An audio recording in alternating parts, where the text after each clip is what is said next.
Hi friends, ఈరోజు మనం కొత్తగూడెం ప్రగతి నగర్లోని శివాలయం గురించి తెలుసుకుందాము. ఈ ఆలయము చాలా మహిమగల ఆలయము. ఈ ఆలయానికి ధర్మకర్త జనార్దన్ రెడ్డి గారు.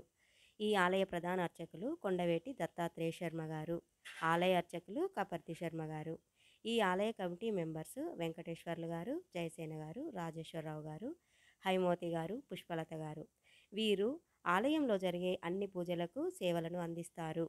ఈ ఆలయంలో శివుడు ఉమామహేశ్వర స్వామిగా, వల్లభలక్ష్మి గణపతి స్వామి, బాలా త్రిపుర సుందరీదేవి, అష్టనాగా సహిత మానసాదేవి, నవగ్రహ దేవతలు, ఆంజనేయ స్వామి, సంతాన వేణుగోపాల స్వామి, సుబ్రహ్మణ్యేశ్వర స్వామి, జంట నాగులు, కాలభైరవ స్వామి, శివ పంచాయతన దేవతలు కొలువు తీరి ఉన్నారు.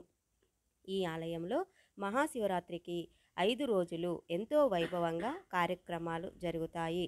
స్వామివారు అమ్మవార్లతో మంగళ స్నానాలు చేసిన వారికి కళ్యాణం జరుగుతుంది. త్రిశూల స్నానం చేసి సంతాన ప్రసాదం తీసుకున్న వారికి సంతానం కలుగుతుంది. స్వామివారికి కళ్యాణ మహోత్సవం 5 రోజులు వైభవంగా జరుగుతుంది. గ్రామోత్సవం, మంగళ స్నానం, త్రిశూల స్నానం, చూర్ణోత్సవం, చోరోత్సవం, డోలోత్సవం, వసంతోత్సవం, దంపతాంబూలం ఇలా ఎంతో ఆహ్లాదంగా ఉంటుంది. కార్తీక మాసంలో ఉదయం మహాన్యాస రుద్రాభిషేకం, సోమవారం జ్యోతిర్లింగార్చన, పౌర్ణమి రోజు జ్వాలాతోరణం, మాస శివరాత్రికి 108 ద్రవ్యాలతో అభిషేకం, 1,00,000 బిల్వార్చన, తరువాత శాంతి కళ్యాణం, అన్నదాన కార్యక్రమాలు జరుగుతాయి.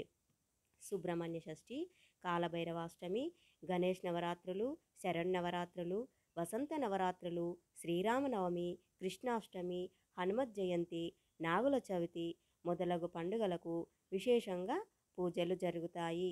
ఇలా ఈ ఆలయంలో ఏ పండుగలకు ఏ పూజలు ఎంత నిష్టతో చేస్తామో, ఎంత భక్తితో చేస్తామో మన కోరికలు కూడా అంత త్వరగా నెరవేరుతాయి. ప్రతిరోజు సాయంత్రము ఆకాశదీపం ఉంటుంది.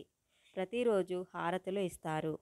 ఏకహారతి, బిల్వహారతి, నందిహారతి, నాగహారతి, సింహహారతి, నక్షత్రహారతి, కుంభహారతి ఇస్తారు.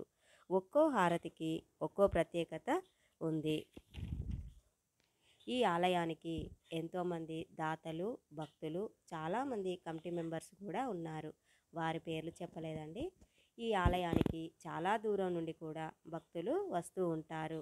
ఎందుకంటే ఇది ఎంతో మహిమగల క్షేత్రం కాబట్టి, అందరికీ కోరికలు నెరవేరుతున్నాయి కాబట్టి వారి వారి నమ్మకాలను బట్టి వస్తూ ఉంటారు. ఆలయంలో మానసాదేవికి ఎక్కడా లేని విధంగా ప్రతి మంగళవారము మనము స్వయంగా మన చేతులతోటే